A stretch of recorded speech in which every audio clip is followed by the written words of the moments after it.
Bom dia a todos. Imagino que a gente possa começar. Esse esquema é um pouco diferente do que a gente está acostumado, né? E ele impõe, acho que, um desafio adicional aqui para os painelistas, que parece que tem uma disputa de audiência aqui, né? Se o painel não estiver interessante, fica fácil, você troca o canal e assiste o outro, né? Então tem um desafio aqui de trazer interesse para todos a plateia. E aí, falando de trazer interesse, a gente vai trazer um assunto que está bombando aqui no setor de satélite, né? E a gente conseguiu trazer aqui, teve o privilégio de trazer os maiores especialistas aqui para participar do painel, né? Começando com o presidente da Anatel, Carlos Baigorre, com o Juliano Stanzani, diretor do Emicom, e um representante que já foi da Anatel, hoje representante de um dos provedores de serviço, tá destacado, o Gebrim, Rodrigo Gebrim.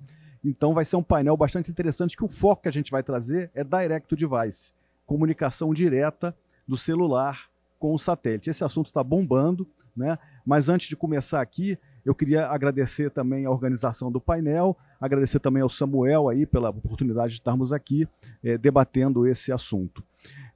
Como, vamos assim, uma entrada aqui, uma provocação de entrada, o que está acontecendo hoje nesse setor aí de Direct to Device?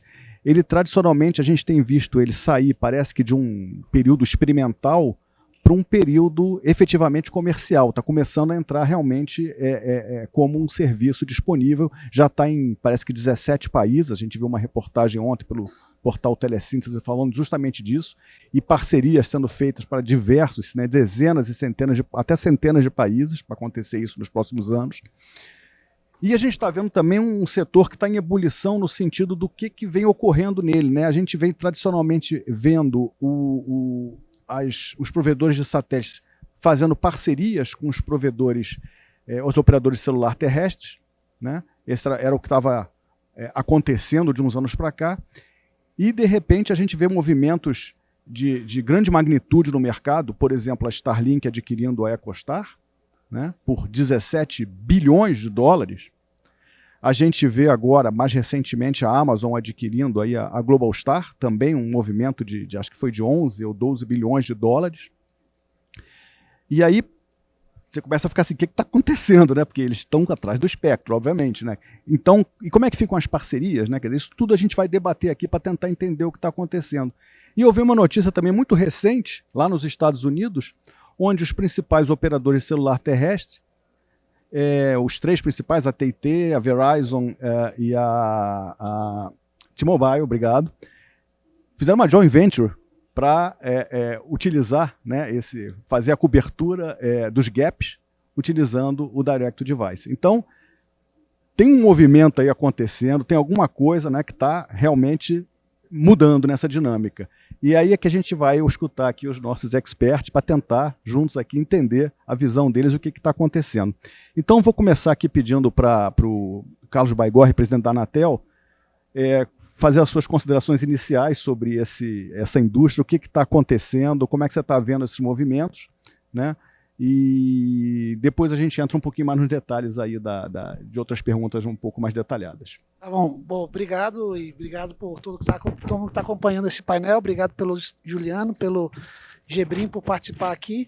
Bom, e o Direct to Device sem dúvida nenhuma, quando a gente olha para a oportunidade que essa tecnologia traz para o Brasil, ela é indiscutível, considerando as dimensões geográficas do país, né? É inviável imaginar que a gente vai conseguir cobrir todo o território brasileiro com redes terrestres. É inviável, especialmente do ponto de vista econômico, né? Muitas grandes áreas sem demanda constante para justificar a implantação de estações de rádio-base. Agora, o que a gente fez alguns anos atrás, acho que mais de um ano atrás, foi criar um sandbox regulatório para tentar fomentar o desenvolvimento dessa tecnologia e experimentar um ambiente regulatório para que isso fosse surgido e utilizado no Brasil.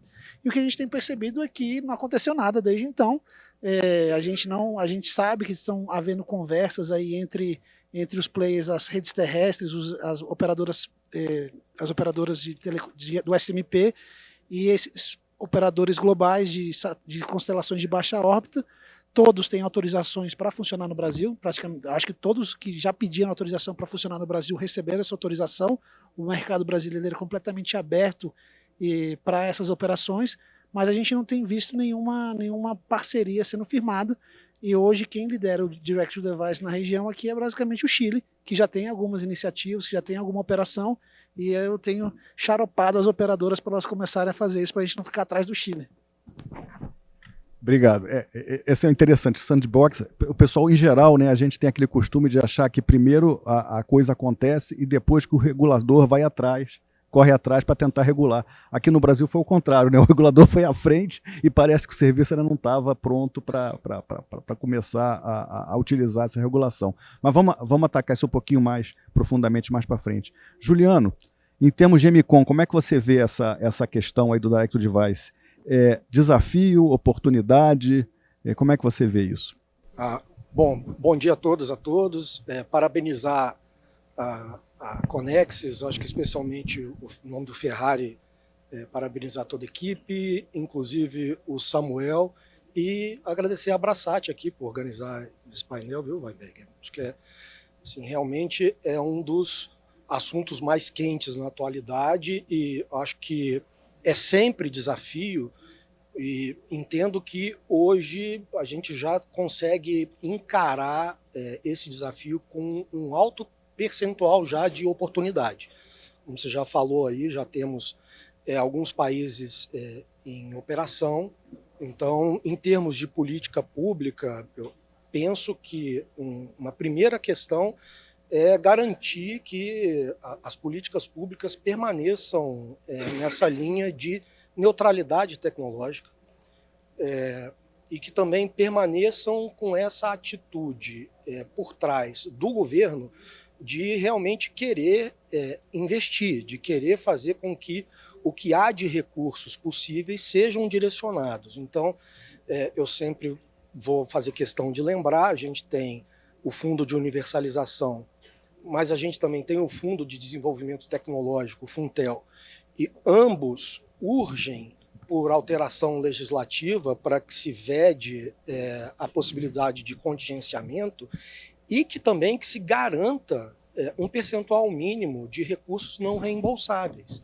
Porque você imagina, se a gente tem, como a gente tem hoje no Ministério das Comunicações, essa disposição rumo à cooperação, de tentar encontrar as soluções, se a gente consegue destravar recursos do FUNTEL, se a gente consegue destravar parte de recursos do FUST, nós podemos pensar em concatenar ações que ajudem a viabilizar, porque a gente está fazendo lá a avaliação do PNID, por exemplo, e uma das preocupações, obviamente, é a gente continuar nessa marcha de universalizar o serviço. E aqui no Brasil não há como desconsiderar satélite, e principalmente quando o satélite vai se mostrando cada vez mais uma opção para a experiência full, né, para as diferentes aplicações. Então, acho que nós precisamos garantir neutralidade tecnológica, continuar contando com o governo com uma disposição de fazer acontecer e incentivar players, e acho que talvez a Anatel principalmente, a seguir nesse caminho de sandbox e pensar em hubs de inovação mesmo, como sendo um regulador cada vez mais impulsionador para novidades tecnológicas, para tentativa e erro, e a partir daí a gente alavancar os investimentos. Acho que é por aí. Obrigado. Excelente, obrigado. Gebrim, agora você acabou de receber seus direitos fresquinhos, né? Quais seus planos aí? Como é que você vê a oportunidade, os desafios para frente como um operador de Direct to Device? Beleza, obrigado primeiro, Mauro, ao painel Telebrasil aí pelo convite, né, a gente poder explicar um pouquinho aqui dos planos da ST no Brasil. E, de fato, né, a gente acabou de receber a autorização da Anatel, aí, um trabalho aí conjunto de toda a equipe técnica da Anatel, do Conselho Diretor, e a qual eu agradeço aqui na figura do presidente Baigorre, para a constelação inteira da ST funcionar no Brasil, né. Então, quando a gente fala de Direct to Device, Mauro, a gente está falando de uma nova tecnologia que ela, de fato, tem um potencial para, pela primeira vez, de uma maneira muito concreta, encerrar a questão do abismo digital. Então, quando a gente fala de conectividade móvel, da falta de conectividade nos locais, nós entendemos, né, da perspectiva da ST, que nós só conseguiríamos chegar a esse ponto, né, de realmente ter conectividade ou a possibilidade de conectividade para todo mundo por meio disso aqui, por meio de um dispositivo móvel que está no bolso de cada um. Então, o Direct to Device ele vem nesse sentido, ele vem para realmente tentar preencher essa lacuna e estender a capacidade das redes móveis terrestres. Então, como foi dito no painel anterior de espectro, né, que estavam o Agostinho, o Vinícius Caram e os outros demais representantes, um grande percentual dos municípios brasileiros eles possuem VPL negativo. E aí, quando você pensa, né, na implementação da estrutura móvel terrestre, ela é custosa, tanto nos termos de CAPEX quanto nos termos de OPEX. Então, o Direct to Device vem para essas localidades. Imagina você poder substituir a infraestrutura física dessas localidades por uma comunicação satelital que funciona, que te entrega conectividade, mas a um custo muito mais baixo para o operador móvel terrestre. Então, é aí que entra o Direct to Device. Ele é uma maneira complementar, ele é uma tecnologia que vem para somar as redes móveis terrestres e para entregar essa conectividade para o usuário final. Então, como bem dito pelo presidente Baigorre, por mais que nós temos, né, mais de 90% da nossa população brasileira conectada, mais de 70% do território não possui sinal móvel. Então, o satélite ele vem para isso, o Direct to Device ele vem para isso, e a tecnologia ela está aí, está surgindo e saindo do modelo de testes para um modelo já pré-comercial ou às vezes até comercial. Então, nesse sentido, as iniciativas, né, tanto do MCOM, aí, de cobertura em rodovias, possibilidade de utilização do FUST, Funtel, para fomentar essas tecnologias, quanto da Anatel, que foi a primeira que inovou com a questão do sandbox, né, que te traz essa possibilidade experimental, mas ao mesmo tempo flexível para você implementar essas novas tecnologias, são iniciativas muito acertadas, né? E daí já respondendo também um pouquinho, né, do que foi levantado pelo presidente Baigorre, do porquê, né, ainda não aconteceu essa questão no âmbito do sandbox do Brasil, é que de fato a gente precisa das parcerias com os operadores móveis. Então o sandbox ele é conferido, né, autorização para o operador móvel terrestre. E essas conversas habitualmente elas levam tempo até os operadores entenderem o modelo, entenderem o quanto isso pode ser benéfico, né, para as operações e trazer de benefícios. Mas a mensagem aqui, estamos no caminho, estamos agora, né, do ponto de vista da ST, com autorização para funcionar no Brasil e esperamos aí que muito em breve a gente possa estar com parcerias e operando e trazendo essa tecnologia tão inovadora aí para o país. Então, já aproveitando as tuas colocações, Gebrim, o modelo da ST vai trabalhar com parceria ou você pretende ir direto no mercado, atuar diretamente no mercado sem parcerias, com algum espectro próprio? O modelo da ST, Mauro, ele é focado exclusivamente em parceria. Então a gente não tem a intenção e não tem a pretensão de chegar diretamente no aspecto móvel, né, comunicação com o celular ao usuário final. Então nós sabemos das dificuldades que pode ter em termos de compromisso de obrigações, de qualidade, de uma série de outros pormenores, né, de você se tornar um operador móvel direto do espaço em termos concorrenciais com a rede que já é bem consolidada, que é dos operadores móveis terrestres. Então o modelo da ST ele é complementar. O modelo é justamente para que você possa chegar na população que não tem ou nos locais onde não tem a conectividade. Então nós fazemos as parcerias com os operadores móveis. Você comentou aí no início na sua fala a joint venture que foi feita nos Estados Unidos, né, entre AT&T, Verizon e T-Mobile, e essa joint venture considera a estrutura da AST Space Mobile nos Estados Unidos para ser esse layer de conectividade nacional. Então a AST vai prover o Direct to Device nos Estados Unidos em parceria com esses operadores móveis. Então, o nosso modelo ele foca isso. Não é, por exemplo, você não vai ter o Direct to Device do ponto de vista da IST aqui em Brasília, aqui dentro desse prédio. Você vai ter quando você estiver se deslocando ali para a Chapada dos Veadeiros, que uma boa parte do local está sem conectividade. Você vai ter quando você estiver lá no Nordeste, no Maranhão, e for lá para os Lençóis Maranhenses. Você precisa ali, quer mandar uma foto em tempo real, ou quer fazer uma chamada ali para algum parente, ou precisa de uma situação de emergência, você está ali e sofreu um acidente, você quer chamar os bombeiros, quer acionar alguma coisa. Então o Direct to Device, no ponto de vista da ST, é para essas localidades, é complementar, é para onde não tem conectividade, ou para as pessoas que não podem acessar essa conectividade de uma maneira mais simples, tal qual é hoje. Ok, obrigado. Você falou uma outra coisa que referiu ao painel anterior sobre 4 mil municípios não terem VPL negativo e talvez seja uma opção fazer o Direct to Device. Aí eu faço uma pergunta aqui para o Baigorre da Anatel. como a Anatel veria isso na questão de tratamento regulatório, né? O Direct to Device deve ser considerado como uma extensão do SMP tradicional ou seria uma categoria diferente, uma categoria híbrida? Como é que a Anatel enxerga isso, ou virá enxergar isso? Quer dizer, se amanhã você estiver totalmente integrado, né, a sua rede de celular, deve ser tudo tratado como uma coisa só, ou pelo fato de ser satélite, deveria ter um tratamento diferenciado? Obrigado, Mauro. Bom, essa é a gente, às vezes, a gente tem que tomar cuidado com tomar decisões regulatórias, especialmente quando a gente está falando de um contexto de uma tecnologia nova. Porque se a gente chegar e falar assim, não, os indicadores de qualidade que você tem quando você está na rede terrestre, no centro de Brasília, e quando você tem uma cobertura de Direct to Device, quando você está nos Lençóis Maranhenses, tem que ser a mesma, e se não for, a gente vai dar multas, você inviabiliza a tecnologia. Então, assim, eu acho que esse momento agora é um momento de experimentação. É entender que como essas duas tecnologias convivem, esperar para ver elas surgirem no mercado, porque é o que eu falei ontem no painel de IA. O nosso papel é regular mercados, não é regular tecnologias. Então a gente precisa entender como essa tecnologia vai afetar o mercado, como a estrutura de mercado vai ser definida a partir dessa nova opção, e a partir daí tomar as decisões regulatórias para ajustar e minimizar e mitigar os riscos de abuso de poder de mercado e as ineficiências associadas a falhas de mercado. Agora, o que eu posso te dizer, pegando o gancho da eficiência? Sempre que você tem mais tecnologias e mais opções, você aumenta o potencial de eficiência. Então, por exemplo, uma coisa que a gente está falando assim, todo o leilão de radiofrequência, a gente fez um recente agora do 700 MHz, a gente converte uma série de obrigações em investimentos. E essas obrigações de investimentos estão, os custos que a gente coloca, eles são auditados pelo Tribunal de Contas da União, e até saudar o Paulo Cisnano está aqui, que sempre participa desses processos conosco.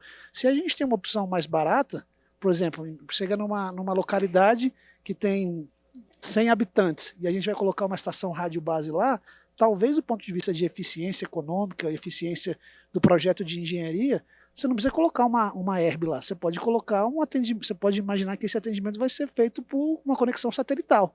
Então, ter uma opção tecnológica aumenta a eficiência do Estado ao transformar as obrigações, o valor econômico de um leilão, por exemplo, em obrigações em contrapartidas de cobertura.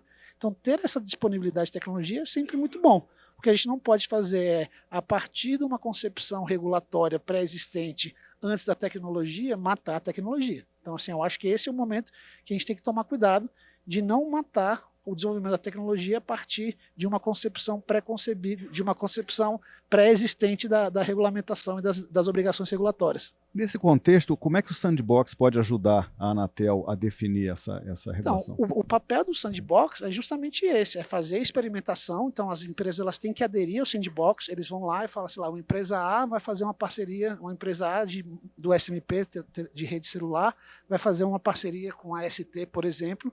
Eles vão lá na Anatel, informam que vão fazer essa parceria, apresentam os relatórios, tem todo um acompanhamento, e a partir desse acompanhamento, a partir dessa experimentação regulatória, é que a gente vai avaliar. As regras estabelecidas são adequadas? Precisa ajustar? E isso é muito mais efetivo do que você fazer regulamentação baseada em filosofia. A gente faz uma regulação baseada em evidências. E o sandbox regulatório é justamente o processo pelo qual se coletam essas evidências para ter um processo decisório regulatório mais assertivo e mais eficiente. Então, assim, é para isso que existe o sandbox regulatório. Uma dúvida que particularmente eu tenho, uma operadora de Direct to Device que vá direto ao mercado sem parceria, ela pode se candidatar ao sandbox regulatório ou tem que ser sempre através de um provedor terrestre? Então, hoje, o sandbox regulatório, até onde eu me lembro, assim, desculpa, eu ia perguntar, eu falei para Kim, se tivesse alguma pergunta difícil eu ia chamar ela, mas o que eu queria dizer, assim, até onde eu sei, e eu posso estar errado, depois a gente corrige, mas até onde eu sei tem que ter uma parceria com um operador terrestre. E aí tem que ter uma parceria com o operador terrestre, até por questões também, por exemplo, Mauro, que a gente sempre se preocupou com interceptação telefônica, por exemplo. Tipo assim, a gente precisa existem os operadores, se você está prestando serviço de telecomunicações no Brasil, você tem uma série de obrigações, e você precisa cumprir com elas. Então, a gente não quer ter que mandar para Austin, no Texas, um pedido de interceptação telefônica, a gente quer fazer isso aqui no Brasil. Então, assim, existe uma questão que eu acho que é a grande tensão nesse debate, que é a questão de como promover o desenvolvimento da tecnologia, conectividade e tudo mais, que todo mundo gosta, e essa é a nossa missão, mas ao mesmo tempo resguardar alguns princípios de soberania digital. Você tocou num ponto que a gente vai chegar lá, é uma das perguntas aqui, uma das que a gente vai chegar lá. Mas antes disso, queria perguntar aqui para o Stanzani, como é que o MCOM vê, no sentido de política pública, o Direct to Device, se faz sentido ele ser incluído em política pública, e aqui eu coloco o Direct to Device não somente como uso de celular, mas também como IoT, né? O IoT também é um Direct to Device, às vezes monitoramento, áreas agrícolas, né? o monitoramento de usinas, ou o que for, né? Também é um Direct to Device, de banda estreita, em geral. Como é que o governo vê isso nas suas políticas, se tem espaço, como é que você está vendo isso?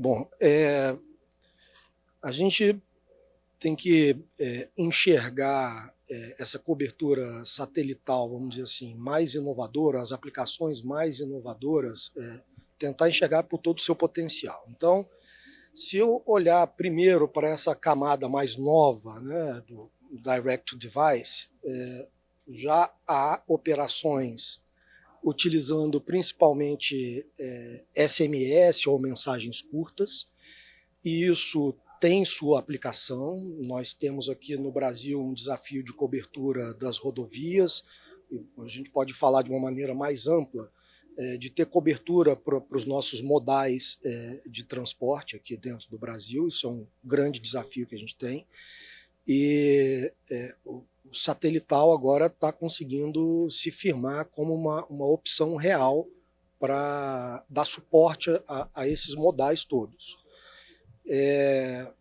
À medida que essa possibilidade se firma como uma experiência de acesso à internet mais integral, nós também podemos pensar na conexão de comunidades afastadas, para a experiência, para acesso à internet, para a digitalização dessas comunidades. E aí é muito importante também que nós consigamos ter segurança no ambiente concorrencial.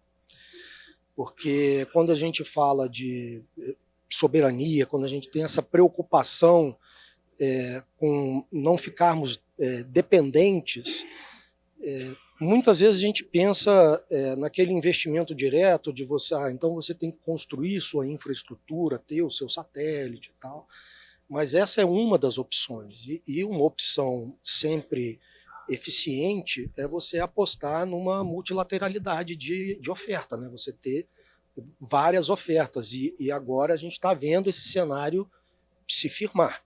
Então acho que dá para começar a apontar soluções de cobertura satelital para acesso à internet com mais segurança, à medida em que a gente está vendo, como a ST, que é o caso, mas outras operadoras também, já firmarem soluções de conexão de banda larga. E no IoT, para todos nós, é bastante clara, já há bastante tempo, a oportunidade que a gente tem, seja em defesa, seja na parte de segurança para situações de emergência civil, né? A gente pode ter monitoramento de áreas sob risco de desabamento, nós podemos ter monitoramento ambiental relevante em parques nacionais, e diversas outras aplicações, como em mineração, agropecuária e por aí vai. Então, mas hoje, a preocupação central do governo hoje é a inclusão digital. Então nós temos sim que olhar, e estamos olhando para as oportunidades de uso do satélite para alcançarmos padrões melhores ainda de cobertura e de conectividade digital. Então esse é um bom ponto.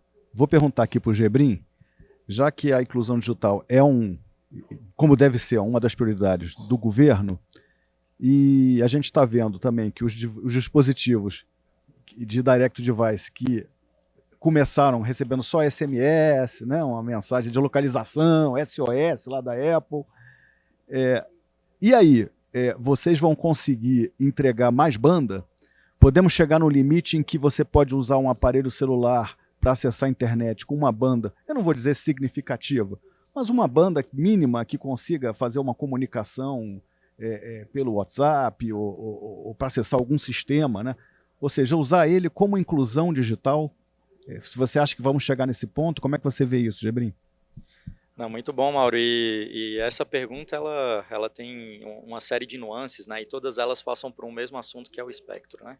Para entregar mais qualidade, entregar mais banda, né? A gente precisa de espectro. Mas em termos de tecnologia, sim. Em termos de tecnologia, falar um pouco da AST, né? A AST é uma empresa que ela começou muito antes de se falar do Direct to Device quando a gente falou hoje, né? Como a gente falou hoje. A empresa começou a pensar nessa tecnologia em 2018, quando ela foi formada, começou a estudar, começou a desenvolver a tecnologia, e hoje com os satélites, né, desenhados da maneira que são desenhados, são satélites muito grandes, né, que no espaço, quando eles estão abertos, as antenas têm 25 por 25 metros, e um satélite da ST equivale a centenas, né, dos outros satélites convencionais de outras constelações. Então, graças a isso, a gente consegue hoje entregar realmente uma qualidade de comunicação, a depender do espectro que a gente tem, similar ao 4G e às vezes até ao 5G.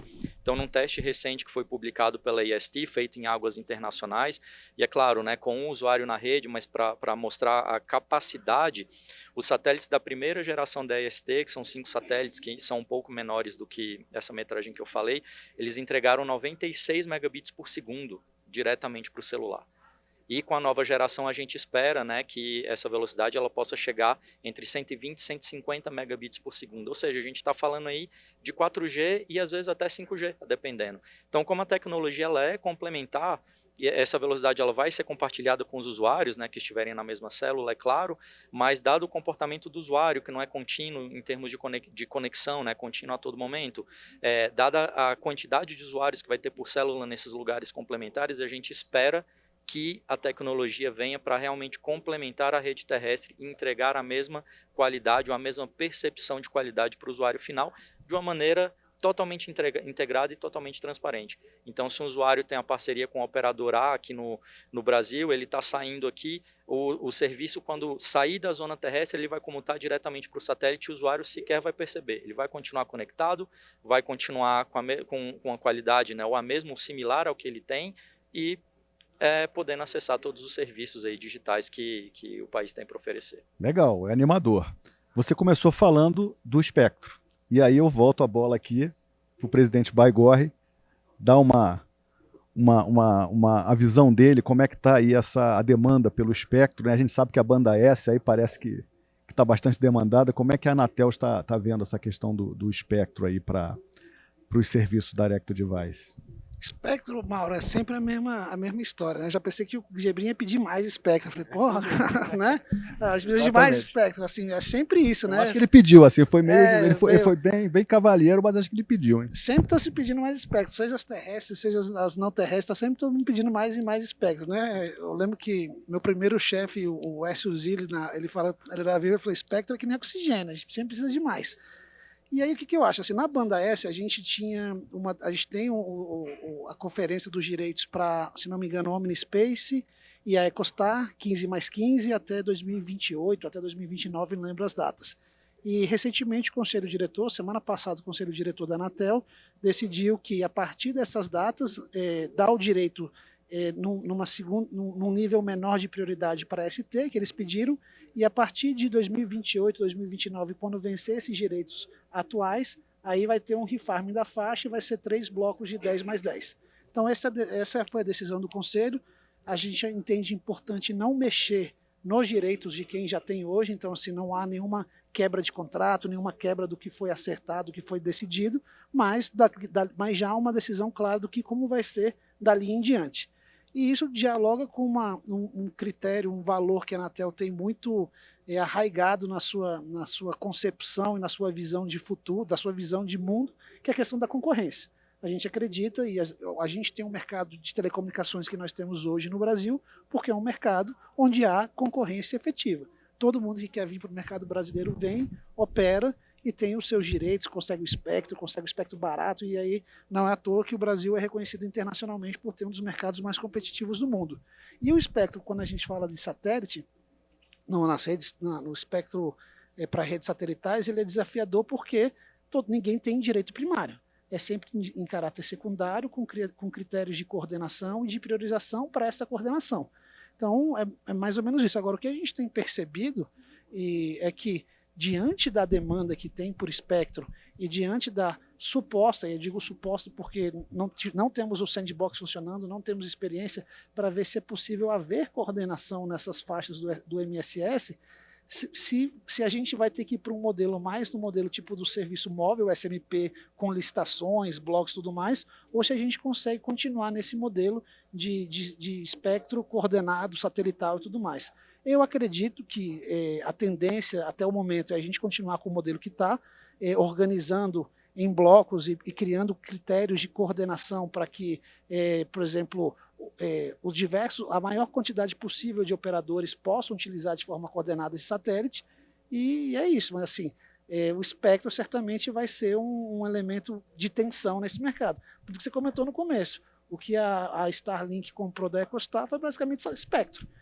Agora, é importante destacar que, no caso desses 15 mais 15 que a EchoStar tem, ela ainda não foi transferida para a Starlink. Esse é um processo que vai ter que haver uma anuência prévia por parte da Anatel, é um processo de transferência que a gente precisa, a área técnica precisa submeter ao conselho diretor, e a gente vai ter que entender como é que se vai ter alteração de firing, se não vai ter alteração, e aí analisar isso caso a caso, uma vez que o regulamento, hoje o que a EchoStar tem é a primeira prioridade na coordenação. Então ele é o primeiro, é o cabeça de chave. Uhum. Então assim, todos os outros têm que coordenar com ele.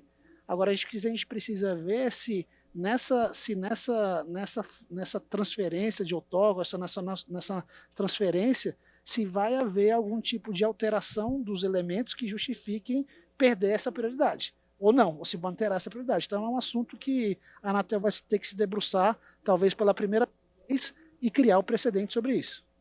É interessante esse tema que você mencionou da competição, né?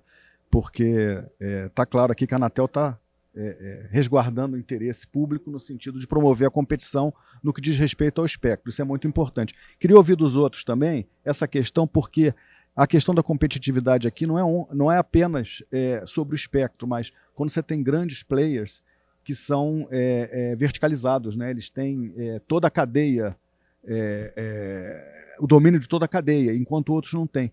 Como é que vocês veem a questão de assegurar a competição, um país ter um ambiente competitivo, quando você tem determinados competidores que têm uma vantagem devido à verticalização, né, devido ao potencial de investimento? Aí queria escutar o Gebrim também e o Stanzani, e se o Baigorre também quiser dar a sua opinião sobre isso, será bem-vindo. Muito bom, Mauro. Bom, competitividade ela é necessária. Então, em todos os segmentos, eu acredito que sem competitividade você tem monopólio, e monopólio não traz benefícios para ninguém. Então, mesmo do ponto de vista operacional da EST, da empresa, nós acreditamos que o ambiente competitivo te faz crescer, o ambiente competitivo te faz melhorar sua tecnologia, focar no futuro e focar nos diferenciais que você pode ter. Então, competitividade ela é sim necessária. E é nesse sentido que a decisão da Anatel, né, principalmente nessa questão da banda S aí, dos direitos conferidos para a Stella, foi muito assertiva, porque a decisão anterior ela tinha sido tomada num momento em que o Direct-to-Device não era o que é hoje. O Direct-to-Device naquela época era uma tecnologia muito focada para IoT, com um ambiente totalmente distinto, onde poucos players tinham interesse nessa banda. E agora, com a evolução da tecnologia, com essas novas possibilidades, esse refarming, né, que foi determinado pela Anatel, é muito bom nesse sentido de trazer competitividade, mostrar que novos players podem entrar, podem explorar a faixa, né, e trazer serviços. Como o presidente Baigorre bem disse, o espectro ele é um bem público, ele é um recurso escasso e ele tem que ser operado da melhor maneira. Então, se há maneiras mais eficientes de operar, maneiras mais eficientes de se utilizar, é super incentivado e para todos, né? Não só para um ou para outro, mas para todos que estão ali. E do ponto de vista de uso, o espectro ele é necessário para isso, para trazer mais qualidade de serviço e trazer mais possibilidades do ponto de vista de implementação. Então, na estratégia da EST, nós temos uma estratégia multiespectro, que vai utilizar o espectro das operadoras móveis terrestres, quando disponível, para entregar a tecnologia, né, diretamente para os celulares, até porque esse espectro já está nos nossos celulares atualmente. Então, se você for falar de um serviço hoje, é preciso que seja o espectro do IMT terrestre. Mas a gente vai utilizar esse espectro da banda S, em alguns casos inclusive da banda L, de uma maneira complementar para aumentar a nossa capacidade também. Mas, voltando a frisar, sempre em modelo de parceria com os operadores móveis. Então, o espectro é necessário, a decisão da Anatel foi acertada, né, muito acertada nesse sentido, e é valorizar isso, que a competição ela é boa, a competição é necessária, e a competição ela traz benefícios principalmente para o usuário final. Então, é isso que é a mensagem que eu gostaria de deixar nesse sentido. Obrigado. Juliano? Eu penso que, assim, em termos de legislação brasileira, acho que a gente está bem coberto. E mais do que isso, em termos regulatórios também nesse setor, porque a Anatel já tem esse modelo de atuação pelo PGMC já consolidado, então já tem experiência em definição de mercado, avaliação de poder significativo na participação dos mercados, e a gente conta com parâmetros, inclusive, para cap de faixa de radiofrequência. Então, há vários parâmetros hoje já na legislação e no ferramental regulatório que permitem, creio eu, uma atuação contemporânea e eficaz em casos de monopólio, de domínio e tal. Agora, é importante que com a inovação, com essa ideia de sandbox, à medida que aparecem, como estão surgindo esses modelos de inovação, é preciso talvez que a gente fique atento sempre a um refinamento das regras de maneira contínua. Então, esse ambiente de experimentação, ele é excelente por várias razões. Uma delas é você permitir a inovação tecnológica de antemão, ao invés de barrar a inovação tecnológica de antemão. Agora, ele também permite que o Estado acompanhe de maneira mais próxima e já consiga perceber, olha, isso aqui para vingar, eu vou ter um problema aqui de rastreamento de origem da chamada. Tem um desafio aqui. Então, isso aqui para permitir, vou ter que, ou ele vai ter que alterar alguma coisa no modelo do negócio, ou eu vou ter que mexer na minha legislação, na minha regulamentação de alguma maneira. Então, acho que, em termos de concorrência, eu acho que estamos assim bem cobertos e penso que para a inovação temos um modelo aqui no Brasil muito exitoso e que a gente pode pensar daqui para frente em potencializá-lo. Acho que é bem por aí. Presidente, claro. Nesse ponto que você mencionou de fechamento vertical, de verticalização da cadeia, eu particularmente tenho uma preocupação, porque de fato a gente tem um arcabouço regulatório, mas que ele tem um limite, porque o que acontece? Quando a gente pensa, como é que a gente promoveu a concorrência no setor? E o Stanzani mencionou bem o PGMC. Você analisa o mercado de prestação de serviço e vê toda a cadeia para chegar naquela prestação de serviço. Quando a gente olha para os serviços satelitais, você tem toda a cadeia. E você pode ir vindo para trás. Só que o que eu vejo, me parece, hoje, pelo menos que eu escuto o setor satelital, é que há um desafio na questão dos lançamentos dos satélites. Todo mundo está esperando 2 anos para fazer o lançamento do seu satélite, e existem algumas empresas que têm a sua própria operação de lançamentos.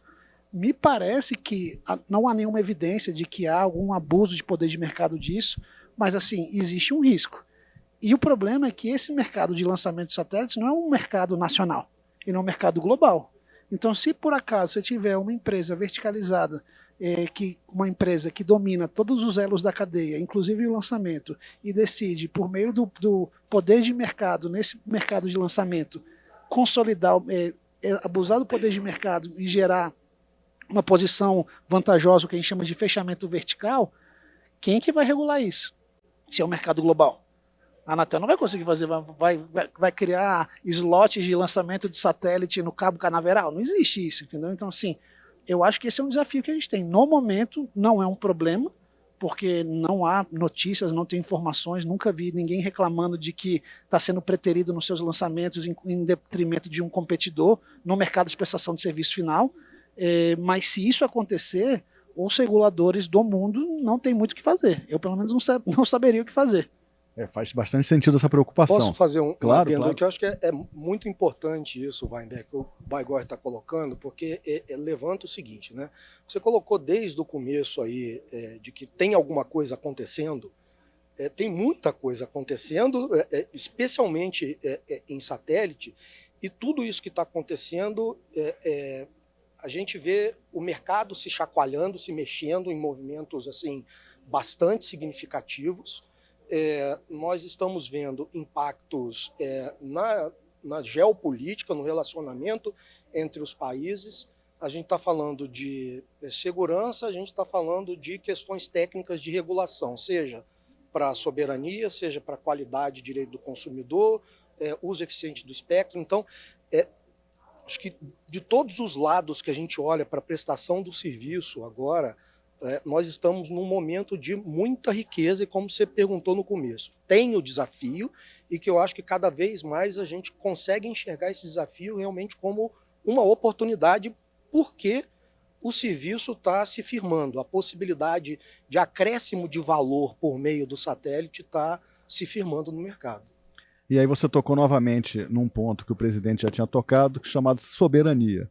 E aí fica a pergunta agora para um novo round. Como é que a gente pode assegurar a soberania do país ao mesmo tempo que a gente equilibra isso com inovação, né? A gente quer inovar, o país precisa da inovação e precisa ter soberania. Então, como é que vocês enxergam esse dilema? Se é que é um dilema, né? Ou talvez né, essa questão aí, como é que elas se conjugam, né? Baigorre, por favor, se quiser começar. Bom, eu acho que essa questão da soberania é talvez a mais desafiadora no momento. E eu vou até mencionar, aproveitar e ver aqui o Dr. Agostinho, nosso representante no Radio Regulation Board, recentemente teve uma decisão reconhecendo uma operação irregular no Irã, que não tinha dado os landing rights, e aí isso gera toda uma questão, beleza, porque se a lei internacional, a regulamentação internacional diz que para a prestação de um serviço num país você precisa de autorização daquele país, e sistemas satelitais estão prestando serviço sem autorização, a pergunta, beleza, e qual é a consequência disso? E já perguntei várias vezes para o Agostinho, beleza, vocês vão fazer o quê depois? Porque se você faz uma regra e não acontece nada se você não cumpre a regra, isso não é uma regra. Isso é uma melhor prática, é um wishful thinking, não sei o que é, entendeu? Então, assim, eu acho que o sistema internacional, especialmente na parte satelital, está em xeque no seguinte sentido.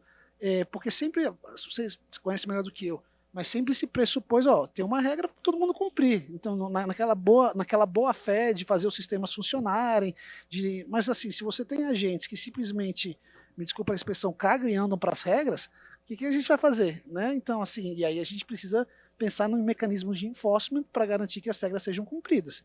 Eu acho que esse é um grande desafio. No Brasil, como é que a gente faz isso? E eu vejo vários países passando por isso. O Suriname, por exemplo, tem um problema igualzinho ao do Irã. Prestação de serviços satelitais sem autorização. Faz o quê? A gente tem países, o Brasil não tem esse problema tão grande, porque querendo ou não, a gente tem gateways aqui por uma questão... Você vê alguns países pequenos africanos que eles exigem a implantação de gateways locais justamente para ter algum controle do tráfego e tudo mais.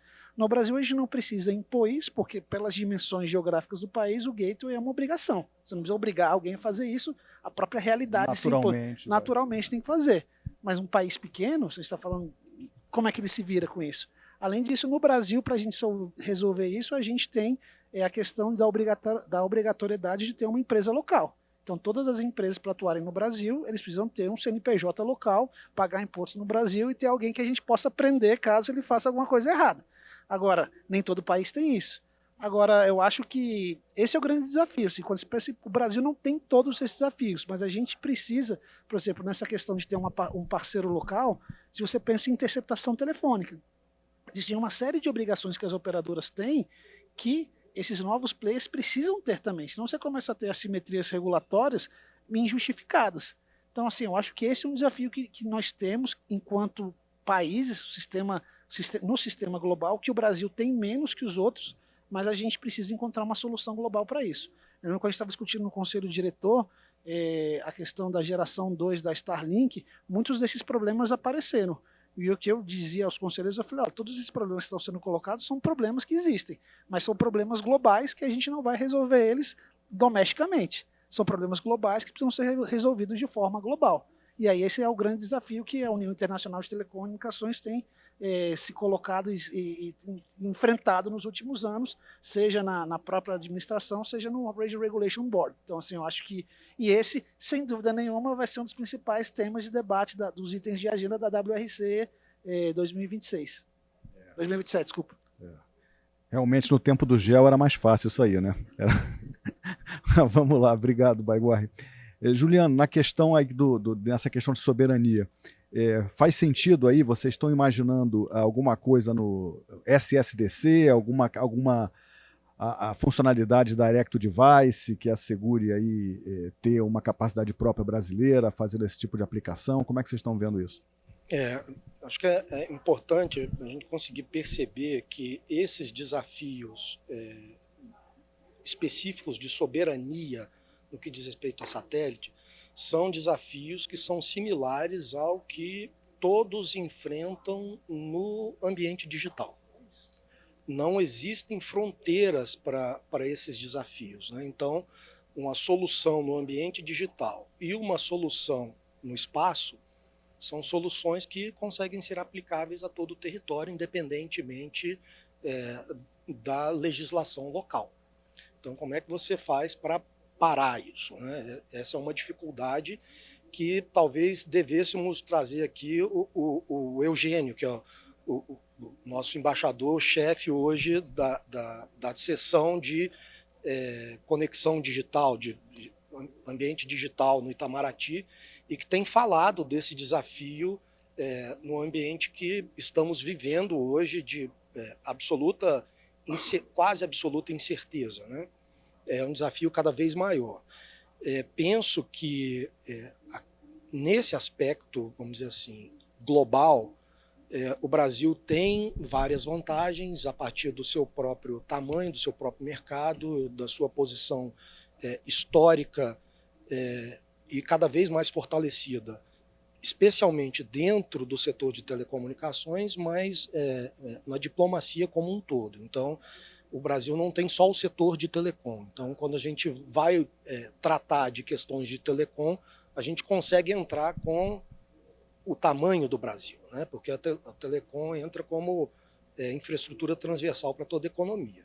Agora, internamente, a soberania para a questão de satélite também tem que ser enxergada como um debate mais amplo. Então, nós temos esse debate de soberania atualmente sendo tratado em todos os países do mundo, aqui não é diferente, e dentro de satélite a gente tem realmente, já estamos aí com uma minuta de decreto, já assim, temos expectativa de que se publique no final deste primeiro semestre, no começo do segundo semestre, o decreto falando da supervisão do sistema, eu troco sempre SSDC, Sistema de Supervisão, sistema de... Como é que é? Sistema satelital, né, de defesa defesa e comunicação. SGDC virou SSDC, Isso, que não é mais geoestacionário, ele permite outras órbitas, não é isso? O decreto vem tratar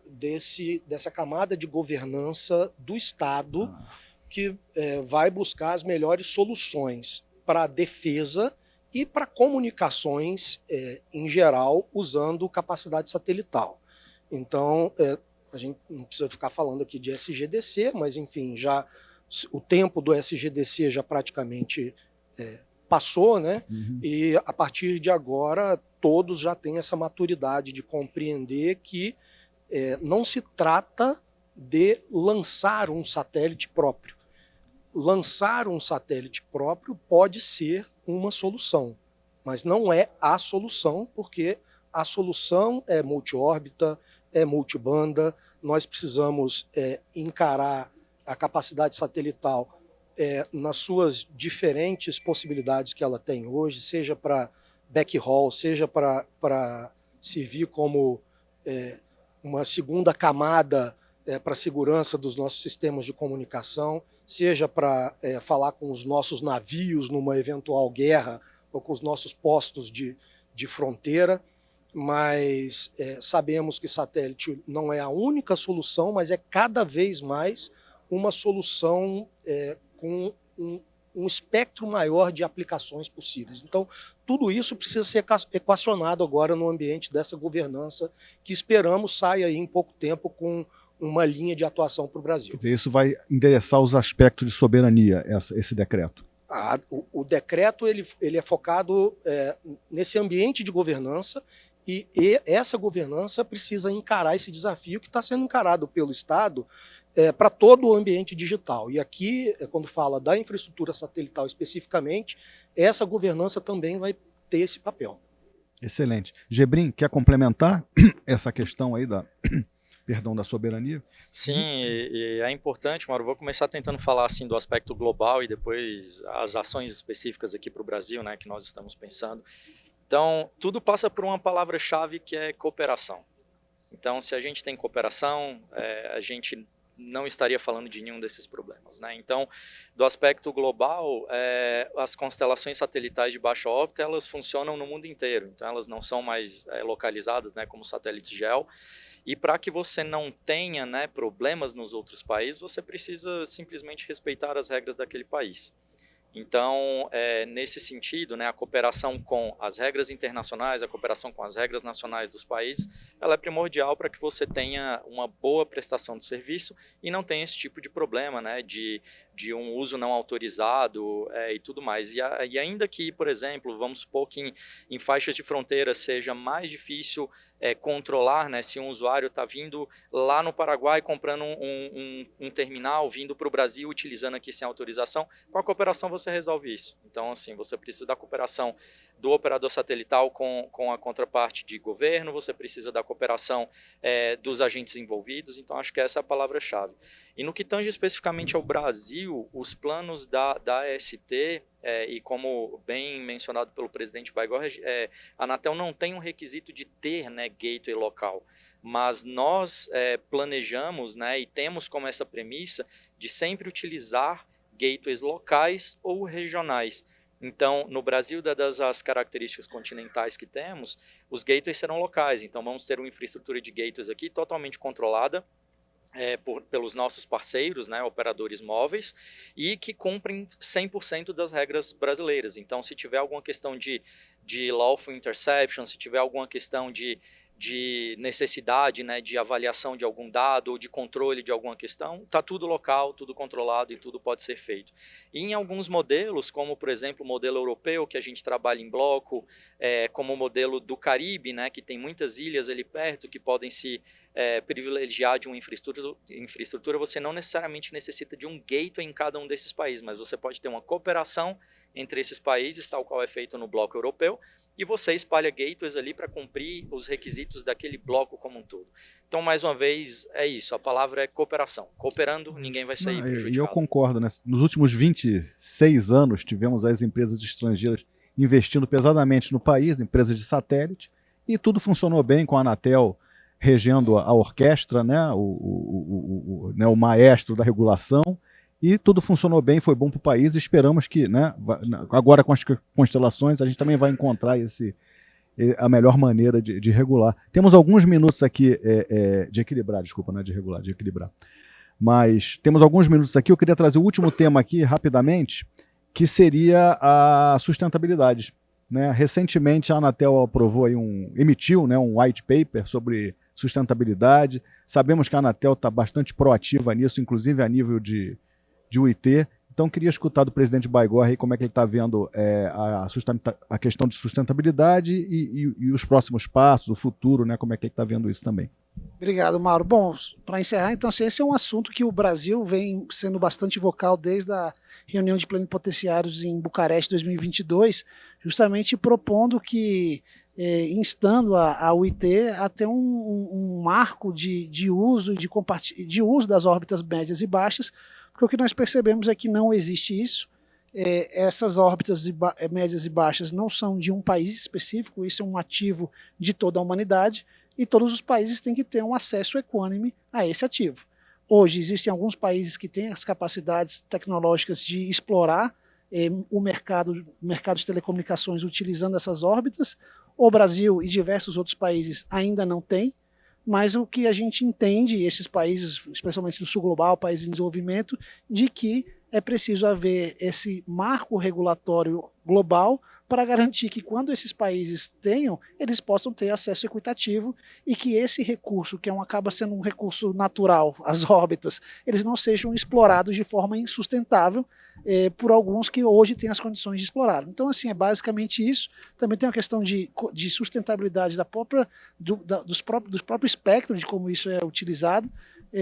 Enfim, essa é uma pauta que une diversos países que hoje se veem, digamos assim, à margem dessa revolução tecnológica, sendo meros usuários da tecnologia, mas não tendo e percebendo que no futuro, mesmo que haja todo investimento em pesquisa, desenvolvimento, soberania, provavelmente esses recursos já estarão completamente utilizados e o mercado vai estar fechado para eles. Então essa visão mais de acesso equitativo que foi enfrentada na questão dos satélites das órbitas geoestacionárias, fazer com que isso também seja refletido nas órbitas médias e baixas. Excelente.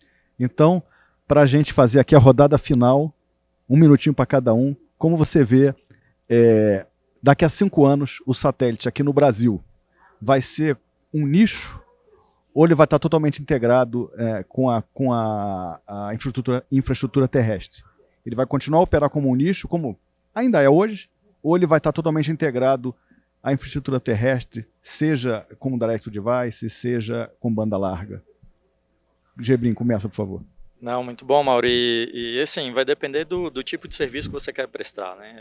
Então, eu acredito que do ponto de vista do serviço móvel, e falando dessa conectividade direta para o celular, nós acreditamos na integração. Então, não tem como ser diferente na nossa perspectiva por vários aspectos que já foram comentados aqui.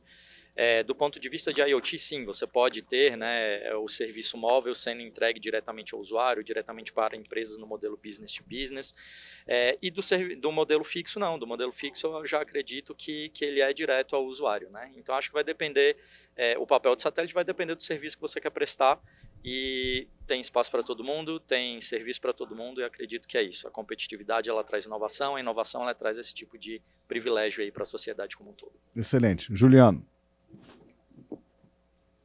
Bom, então eu acho que eu vou falar aqui mais como wishful thinking. Então, em 5 anos, acho que a gente gostaria de ter a onipresença da conexão digital com capacidades satisfatórias para o gozo dos direitos dos cidadãos e do desenvolvimento econômico e social que a conexão digital permite. E eu acho que essa onipresença é a grande vantagem, é o grande plus que o setor satelital consegue trazer para a gente com as diferentes e inúmeras aplicações. E contando já com... Daqui a 5 anos, Baigorre, você já não vai ser mais vice-diretor da OIT, você vai estar... Vamos pensar aqui já tendo o Baigorre como lá na ONU, promovendo essa conexão total global. Então a gente pode desejar aí tudo de bom para todos aí e que a gente tenha um bom término aí de dia aqui. Okay? Legal, legal, obrigado. Presidente. Mauro, eu acho que vai ser uma coisa completamente integrada e seamless, assim, né? Principalmente no móvel das redes terrestres com as redes não terrestres, meio que como é hoje também no fixo, entendeu? Assim, tem muito lugar que para o consumidor ter uma conexão de banda larga fixa, satelital ou terrestre é indiferente, é só mais uma opção que ele tem, entendeu? Não é uma grande restrição. Então eu acho que vai ser simples essa integração total. Não vejo como algo substituto, mas como algo complementar, até por uma questão da própria tecnologia. Assim, as pessoas vão continuar utilizando telefone celular em garagem, em ambientes indoor, e a rede satelital não vai ser capaz de garantir essa conectividade. Então vai ter essa integração. Como vai ser esse equilíbrio, né, de quanto tempo você vai ficar na rede terrestre, quanto você vai ficar na rede não terrestre, eu acho que vai depender muito dos modelos econômicos, das parcerias, mas a integração acredito que vai ser total. Legal, excelente. Pessoal, com isso a gente encerra aqui o nosso painel de satélite. Agradeço aos 3 painelistas pelas exposições, ao público. Obrigado.